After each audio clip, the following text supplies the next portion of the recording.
Hello friends, कैसे हो आप सभी लोग। आज की इस वीडियो में मैं संजय कुमार सीरीज का टॉपिक लेके आया हूँ।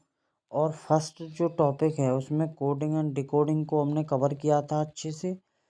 आप भरोसा रखिए, इसी तरह हम सीरीज को भी आसान बना देंगे। इस सीरीज, यदि आप किसी भी कॉम्पिटिटिव एग्ज़ाम की तैयारी कर रहे हैं, एसएससी की कर रहे हैं आप तैयारी, एसएससी का कोई भी एग्ज़ाम हो, तो 3 से 4 क्वेश्चन ईजिली यहाँ से बन जाते हैं। ठीक है, जितने भी वनडे एग्ज़ाम हो रहे हैं वहाँ पे 4 से 5 क्वेश्चन बनते हैं अकेले एक टॉपिक से। यदि रीजनिंग आ रही है 50 मार्क्स की रीजनिंग आ रही है आपकी, तो वहाँ पे टोटल तीनों टाइप को लगा के सीरीज के 4 से 5 क्वेश्चन बन जाते हैं। ठीक है, तो आज मैं आपके लिए एक विचार लेके आया हूँ। विचार क्या है, अगर आप भी सफलता का आनंद लेना चाहते हैं तो जीवन में कठिनाइयों का आगमन करवाइए। तुम लोग क्या हो पता है, कठिनाई आते ही घबरा जाते हो। अरे घबरा क्यों रहे हो, तुम्हारा डर जो वो है ना, गोल जैसे एसएससी है आपका। एसएससी अपने आप में एक बहुत बड़ा गोल है, और तैयारी करके आप इतना आसान बना लो इसको तो कठिनाई आएगी नहीं बिल्कुल। और कठिनाई आ रही है, कठिनाई क्यों आ रही है, क्योंकि तुम्हारा गोल है बड़ा। ठीक है, तुम्हारी तैयारी नहीं है, कोई भी प्रॉब्लम आ सकती है तो आने दो उसको। ठीक है, सफलता का आनंद लेने के लिए कठिनाइयों का आना भी ज़रूरी है। ठीक है, तो देखो रीजनिंग का alphabetical series tips trick example and question with answer. ठीक है, हेलो, आज हम अल्फ़ाबेटिकल रीजनिंग क्या है, यह कितने प्रकार के होते हैं अथवा इसकी तैयारी कैसे करें, हमने यहाँ पूरी डिटेल दी है। ठीक है, देखो अल्फ़ाबेटिकल सीरीज क्या है, सबसे पहले ये जानेंगे।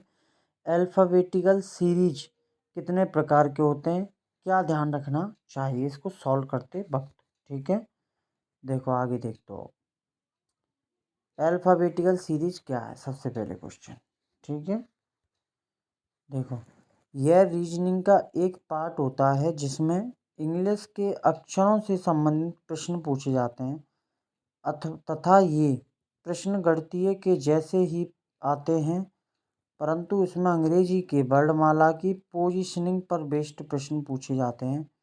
इस कारण इसे अल्फ़ाबेटिकल सीरीज भी कहते हैं, जो आसान होता है ज़रूर है, परंतु जब तक हम इसको सॉल्व करने की ट्रिक नहीं पता होती, तब उस टाइम हमारा बहुत सारा समय इसमें चला जाता है, जिससे दूसरे प्रश्नों पर समय की कमी की वजह से हम परीक्षा में सॉल्व नहीं कर पाते हैं, हमारा सिलेक्शन नहीं हो पाता। ये सच्चाई है, ये कड़वी बात है, कड़वा है पर सच है। ठीक है, आगे देखो अल्फ़ाबेटिकल सीरीज कितने प्रकार की होती है।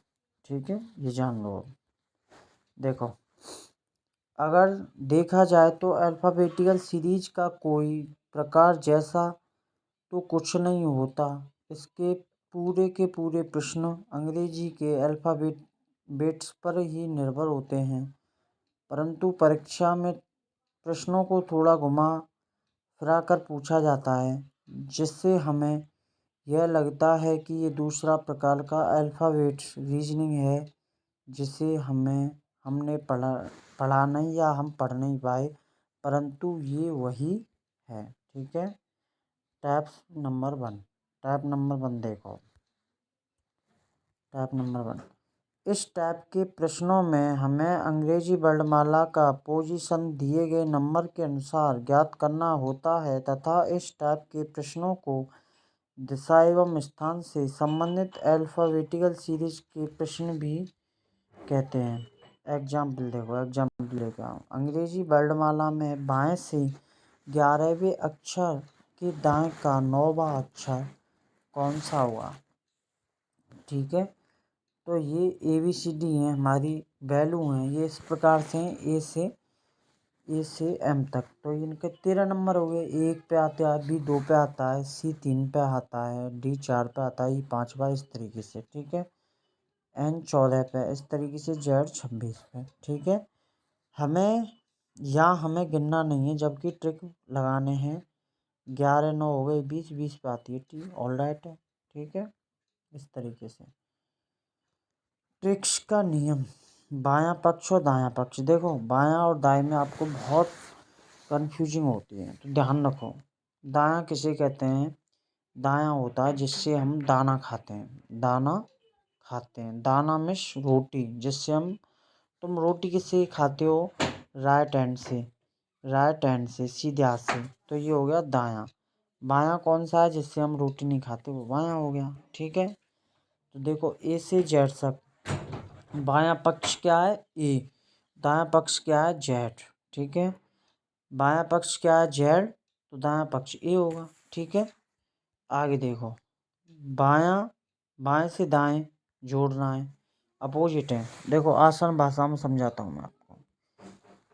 ये आगरा से ट्रेन आ रही है, आगरा से, ठीक है। ट्रेन है ये, ट्रेन नंबर 1। ये ट्रेन नंबर 2, ये ट्रेन कौन सी है?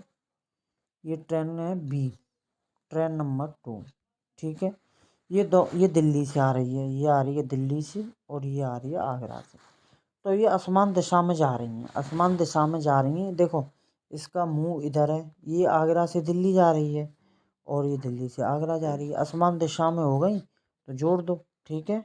असमान दिशा का मतलब क्या हो गया? बायां और दायां आ रहा है तो जोड़ दो, और दायां और बायां आ रहा है तो जोड़ दो, ठीक है। यदि बायां बायां आ जाए, बायां बायां, बायां बायां आ जाए, बायां बायां आ जाए तो मत जोड़ो, ठीक है। बायां बायां आ जाए तो हटा दो उसको, सेम संख्या आ जाए तो। अगर हम बाएं से दाएं जाते हैं और दाएं से बाएं जाते हैं तो उन्हें आपस में जोड़ा जाता है। एग्जाम्पल एग्जाम्पल नंबर 2, अंग्रेजी वर्णमाला में बाएं से 21वें अक्षर के दाएं कौन सा, बाएं का 7वां अक्षर कौन सा होगा? देखो 7वां अक्षर देख लेते हैं। इस तरीके से हमने वैल्यू सेट कर रखी है, ठीक है। यदि आपने याद नहीं करी है तो इनको याद कर लो। अगर आपको ये ऊपर के अक्षर नंबर सहित याद हो तब यह और आसान हो जाएगा। ये वाले अक्षर याद हों तो ये और आसान हो जाएगा, नहीं याद है तो आसान नहीं होगा। तो 21 में से 7, ठीक है। 21 में से 7, अब देखो मैं फिर से समझा रहा हूँ आपको। क्या कहा था इसने? बाएं से 21वां, बाएं से 21वां, ठीक है, और बाएं से 7वां। बायां बायां आ रहा है ना, बायां बायां आ रहा है तो इनको माइनस कर लो। 21 में से 7 गए तो 14, 14 पे आ गई, एन आ गया आपका आंसर, ठीक है। क्यों घटाए मैंने? बाएं बाएं आए इसलिए मैंने इनको माइनस किया है। आगे देखो, ट्रिक्स या नियम, ए से बी, ठीक है। ये बायां पक्ष हो गया है, दायां ए से जेड, जेड से ए। बायां बायां आ रहा है तो घटाना है, दायां दायां आ रहा है तो घटाना है, ठीक है। थोड़ी देर पहले भी मैंने आपको बताया था ये बात। यदि हम प्रश्न के अनुसार बाएं से बाएं जाते हैं और या दाएं से दाएं जाते हैं तो इनके बीच घटाना होता है, ठीक है। टाइप नंबर 2, टाइप नंबर कौन सी 2? इस प्रकार के प्रश्नों को रिपीटेड सीरीज के नाम से भी जाना जाता है। इस प्रकार के प्रश्नों में अल्फ़ाबेट्स के बीच में रिक्त स्थान दिया होता है जिन्हें हम ज्ञात करना होता है। देखो एग्जाम्पल भी लेके आया हूँ। ओ खाली जगह, ओ पी खाली जगह, एम ओ खाली स्थान, एन 2 बार खाली स्थान, P N O, P N M O P खाली स्थान, यहाँ पे क्या आएगा? यही तो कहना चाह रहा है। तो देखो इसमें क्या है, ट्रिक्स नियम समझ लो। सबसे पहले इनके कुल पदों को काउंट करो। कुल पद क्या है? खाली जगह से और ये खाली जगह, जितने भी ये कुल पद हैं इनको काउंट कर लो, ठीक है। फिर उसको डिवाइड कर दो, फिर उसको डिवाइड कर दो, तो ये 12 हैं। देखो गिन लेते हैं, 1 2 3 4 5 6 7 8 9 10 11 12 13 14 15 16, 16 हैं ये, ठीक है। 16 हैं ये, 16 की भी हम आपको ट्रिक बताएंगे। यदि ये 12 हैं, यदि ये 12 हैं तो 3 या 4 का जोड़ा बना लो, 3 3 के 4 पेयर बना लो, या फिर 4-4 के 3 पेयर बना लो। देखो समझाता हूँ, 3-3 के 4 पेयर बनाने, 1 2 3, ठीक है, खाली जगह OP। इस तरीके से एक पेयर बन गया। इस तरीके से आगे का पेयर बना लो, खाली जगह MO, यहाँ पे एक पेयर बन गया यहाँ पे, ठीक है, O के बाद में इस तरीके से बनाने होते हैं। यदि 15 जोड़े हैं तो 3 या 5 के पेयर बना लो, या तो 3-3 के 5 बना लो या 5-5 के 3 बना लो, ठीक है। यदि 16 पेयर हैं, 16 पेयर हैं तो 4-4 के बनेंगे भैया, 4-4 के बनेंगे 4 पेयर, ठीक है, जैसे इसमें दिए गए। यदि 18 हैं, 18 बैठ रहे हैं काउंट करने पे कुल पद, तो 6-6 के 3 बना लो, आसान हो जाएगा, या 3-3 के 6 बना लो, 6 पेयर। यदि 20 पेयर हैं, यदि 20 नंबर आ रहे हैं तो 5-5 के 4 बना लो या 4-4 के 5 बना लो, ठीक है, इस तरीके से बना लो। इस प्रकार डिवाइड कर लेते हैं, ठीक है। यदि 17 या 19 रहे अथवा वे संख्याएं जिनका लघुत्तम समापवर्त्य सिर्फ उन्हीं संख्या से जाता है, या सिंपल भाषा में यह कह सकते हैं जो किसी अन्य संख्या से डिवाइड नहीं होता जबकि खुद से ही होता है, जैसे कि 11, तो उन्हें इस प्रकार लेना चाहिए। देखो 17 संख्या हैं, 17 संख्या हैं, 16 पेयर बन गए। 16 के पेयर कितने बन गए? 4-4, 4-4 के 4 पेयर और एक संख्या को खाली छोड़ दो। वही तो बात मैंने कही है यहाँ पे, ठीक है। अब जैसे 19 आई है काउंट करने पे, तो 18, 18 18 की बनेंगे ना, 18 के 6-6 के 3 पेयर और 3-3 के 6 पेयर और एक संख्या अलग से छोड़ लो, ठीक है, 6-6 के 3 पेयर, ठीक है भाई। 19 हैं, 6-6 के 3 पेयर बना लो, 6-18, एक संख्या अलग से ले लो, 19 हो गए।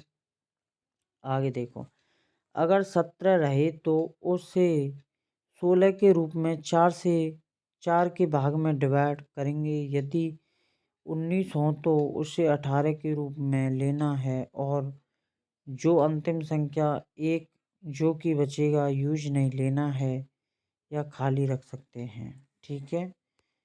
देखो ये संजय कुमार क्या है, हमारे चैनल का नाम है, और चैनल यूट्यूब चैनल का नाम है, और फेसबुक पेज पर भी, FB पेज पर भी हमारा पेज है। फेसबुक पर भी पेज है संजय कुमार मथुरा नाम से, ठीक है। दोनों जगह इसको अलाउ कर लो, सब्सक्राइब कर लो। टैब नंबर 3 देखते हैं। देखो टैब नंबर 3, इस टैब के प्रश्न लगभग एनालॉजी रीजनिंग के प्रश्नों जैसा प्रतीत होता है, जहां हम कंफ्यूज हो सकते हैं, परंतु वास्तव में इसमें बहुत भिन्नता होती है, ठीक है। एग्जाम्पल देख लो हम, POQ,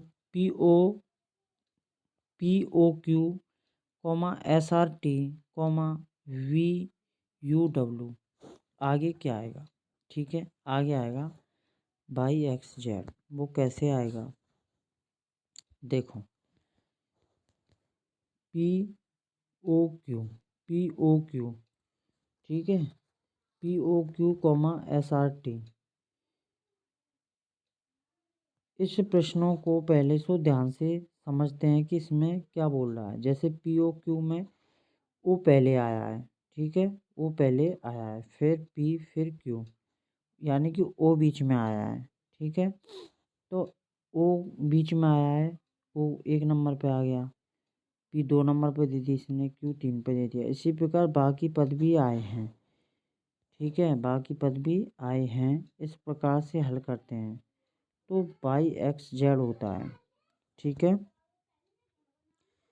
इस प्रकार के प्रश्नों में पहले सीरीज को ध्यानपूर्वक समझना होता है, ठीक है। तो ये इस तरीके से भी हो सकता है। वैसे मैं इसको नेक्स्ट वीडियो में बताऊंगा। P 16 पे आता है, O 15 पे आता है, Q 17 पे आता है, ठीक है, और S आता है 19 पे, R आता है 18 पे, T आता है 20 पे। तो पहले इनका देख लो क्या सिस्टम है। 16 से 19 +3 हो रहे हैं, 15 से 18 +3, 17 से 3 प्लस 3, ठीक है, सब में प्लस 3 हो रहा है। वी आता है 22 पे, 22 में अगर मैं 3 जोड़ता हूँ तो 25, 25 पे हो गए 22, ठीक है। यू आता है 21 पे, 21 में अगर मैं 3 जोड़ता हूँ तो एक्स आ गया। डब्लू आता है 23 पे, 23 में 3 जोड़ता हूँ 26, 26 पे आ गया जेड। ये आंसर आ गया, ठीक है। गहराई से समझो इसको। तो देखो आगे देखते हैं इसको। टाइप नंबर 4, इससे पहले टाइप 3 के प्रश्नों को हमने देखा, उसी प्रकार हम यह प्रश्न भी हैं, इसे भी हम एनालिसिस करना होगा। Example A, B, DEF, HIJK खाली स्थान क्या आएगा? उत्तर देखो इनमें क्या होता है, नियम समझ लो। पहले प्रश्न को एनालिसिस करते हैं तब हम पाते हैं कि इसके प्रथम पद में प्लस 2 अक्षर हैं, द्वितीय अक्षर में 3, ऐसे ही बढ़ते क्रम में है इस क्रमवार, परंतु ए बी के बाद जैसे सी नहीं है आया, ठीक उसी प्रकार आगे के एक एक वर्ड भी मिसिंग है, ठीक है। तो इसको कैसे निकालते हैं? देखो ए से बी हुआ है, ए से बी हुआ है, सी यहाँ पे छोड़ दिया इसने, डी आ गया, डी ई एफ एक क्रम में आए हैं, एफ के बाद में इसने जी छोड़ दिया, ठीक है। HIJK के बाद में एल छोड़ दिया, ठीक है। फिर MNOPQ आया, ऐसे आया है, समझ में आ गया। आगे देखते हैं हम टाइप नंबर 5। इस टाइप के प्रश्नों में अल्फ़ाबेट्स होते हैं, लेकिन वे सिंगल एकल अवस्था में होते हैं तथा किसी दूसरे अक्षर के साथ नहीं होते, अतः इन्हें ऐसे ही ज्ञात करना होता है, ठीक है। देखो ये अल्फ़ाबेट्स आ रहे हैं, TRP, T, R, P, N, L, तो यहाँ पे क्या आएगा, ठीक है। इस तरीके से हमने ABCD सेट कर ली, ठीक है। तो B आता है मेरा, T आता है 20 पे, R आता है 18 पे, P 16 पे, N 14 पे, L 12 पे, तो यहाँ पे क्या आएगा, अगला अक्षर क्या आएगा। यहाँ हम देखते हैं अगला अक्षर पहले से 2 कम है, उसी प्रकार देखो पहले से 2 कम है, ठीक है।